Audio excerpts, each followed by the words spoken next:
മറ്റുള്ളവരെ പറ്റി അപവാദം പറഞ്ഞ് മോശം വാക്കുകൾ ഉപയോഗിച്ച് അവരെ ശപിക്കുകയും ചെയ്ത അനുമോൾക്ക് ടേസ്റ്റിംഗ് ഹെർ ഓൺ മെഡിസിൻ എന്നുള്ള അവസ്ഥയായിരുന്നു കഴിഞ്ഞ എപ്പിസോഡിൽ നമ്മൾ കണ്ടത്. അനുമോൾ ഇനി കരഞ്ഞത് സത്യമായാൽ കൂടെ മറ്റുള്ളവർക്ക് കമന്റ്സ് വരുന്നു, സൈബർ ബുള്ളിങ് വരുന്നു എന്നൊക്കെ പറയുമ്പോൾ അനുമോൾ അതിനെ നിസാരവൽക്കരിച്ച് കണ്ട ഒരാളാണ്. പക്ഷെ ഇന്നലെ അനുമോൾ കരഞ്ഞത് ആൾക്കാർ എന്നെ പറ്റി എന്ത് വിചാരിക്കും ചേട്ടാ എന്ന് പറഞ്ഞിട്ടാണ്. മുന്നത്തെ ഒരു എപ്പിസോഡിൽ ഇതേപോലെ ആര്യനെ പറ്റി എന്തോ ഒരു അപവാദം പറഞ്ഞപ്പോഴത്തേനും ഈ ആദില നൂറ അവർക്ക് വെളിയിൽ ഒരു ഫാമിലി ഉള്ളതല്ലേ, ഒരു ലൈഫ് ഉള്ളതല്ലേ എന്നൊക്കെ അനുമോളുടെ അടുത്ത് പറഞ്ഞപ്പോൾ ഉണ്ടായിക്കോട്ടെ എനിക്കെന്താ, എനിക്കൊരു കുഴപ്പമില്ല എന്ന് പറഞ്ഞ അനുമോളെ എനിക്ക് നല്ല ഓർമ്മയുണ്ട്. അതുകൊണ്ട് അനുമോള് കരഞ്ഞാലും അത് അനുമോൾക്ക് കിട്ടിയ ഒരു കർമ്മഫലമാണെന്ന് മാത്രം വിചാരിച്ച് ആശ്വസിക്കുക. ആദ്യം വന്ന കണ്ടസ്റ്റൻസ് അല്ലെങ്കിൽ ആദ്യം വെളിയിൽ പോയ കണ്ടസ്റ്റൻസ് ആണ് ഏറ്റവും കൂടുതൽ അനുമോളെ ടാർഗറ്റ് ചെയ്യുന്നത്. പക്ഷെ ലേറ്റർ ഓൺ പോയവരൊക്കെ അനുമോളെ വന്ന് ആശ്വസിപ്പിക്കാൻ ശ്രമിക്കുന്നുണ്ട്. അവരൊക്കെ അനുമോള് അവരോട് ചെയ്ത കാര്യങ്ങളൊക്കെ മറന്നിട്ട് അനുമോളെ ആശ്വസിപ്പിക്കാൻ ശ്രമിക്കുന്നു. ഇതിന്റെ ക്ലാരിറ്റി നൂറയോട് ചോദിക്കുന്നു. പക്ഷെ നൂറ കല്ല് പോലെ ഇരിക്കുകയാണ്.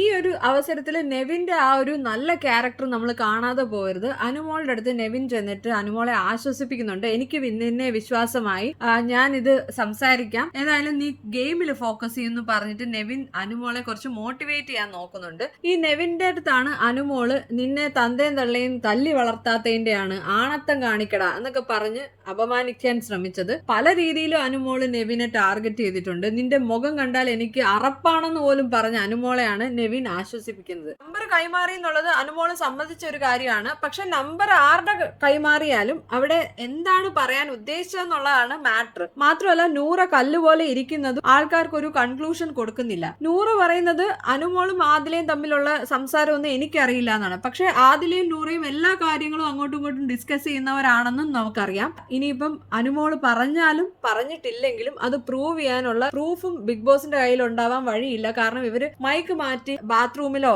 അല്ലെങ്കിൽ ഡ്രസ്സിംഗ് റൂമിലോ ഒക്കെ പോയിട്ടാണ് പലപ്പോഴും സംസാരിക്കുന്നത്. അതുകൊണ്ട് ഇതിനൊരു പ്രൂഫും അല്ലെങ്കിൽ ക്ലാരിഫിക്കേഷനും കൊടുക്കാൻ ആരെ കൊണ്ടും പറ്റില്ല എന്നാണ് എനിക്ക് തോന്നുന്നത്. പിന്നെ നൂറ ഈ പേപ്പർ എടുത്ത് കളഞ്ഞു എന്നൊക്കെ കുറെ യൂട്യൂബേഴ്സ് പറയുന്ന കേട്ടു. പക്ഷെ നൂറ എന്തിനാണ് ഈ പേപ്പർ എടുത്ത് കളയുന്നത്? ഇനിയിപ്പോ നൂറ എടുത്ത് കളഞ്ഞത് ആ നമ്പർ എഴുതിയ ടിഷ്യൂ ആണെങ്കിൽ പോലും ആൾക്കാർ വന്ന് ഇവരുടെ കബോർഡ് ചെക്ക് ചെയ്യുമ്പോൾ ആ നമ്പർ എഴുതിയ ടിഷ്യൂ കിട്ടിയില്ലെങ്കിൽ അനുമോൾ അവിടെ നല്ല പിള്ളയാവും, ആദില കള്ളിയുമാവും അല്ലേ ചെയ്യുന്നത്. ഏതായാലും അനുമോളുടെ ഫാൻസ് ഒക്കെ അക്ബറിനെ ഇപ്പൊ ഡ്രാമയാണെന്ന് പറയുന്നുണ്ട്. അതായത് അക്ബർ ഇടയ്ക്ക് കരയുന്നത് ഡ്രാമയായിട്ടാണ് ഇവർക്ക് തോന്നുന്നത്. പക്ഷെ ആദ്യം തൊട്ടേ ചെറിയ ചെറിയ കാര്യങ്ങൾക്ക് പോലും കരഞ്ഞ് മെഴുകി ആൾക്കാരെ മൈക്രോഫോണായിട്ട് യൂസ് ചെയ്ത് സ്ക്രീൻ സ്പേസ് ഉണ്ടാക്കി അനുമോള് കരയുന്നത് ഡ്രാമയല്ല. അനുമോള് തന്നെയാണ് കപ്പെടുക്കാൻ പോകുന്നത്. ഒരു നാറിയ വിന്നിങ് ആയിരിക്കും അനുമോളുടേത്. കാരണം ഒരു തരത്തിലും അനുമോളെ ഒരു വിന്നറായിട്ട് കാണാൻ എന്നെ പോലെ ന്യൂട്രൽ ആയിട്ട് ചിന്തിക്കുന്ന ഒരു പ്രേക്ഷകർക്കും സാധിക്കില്ല.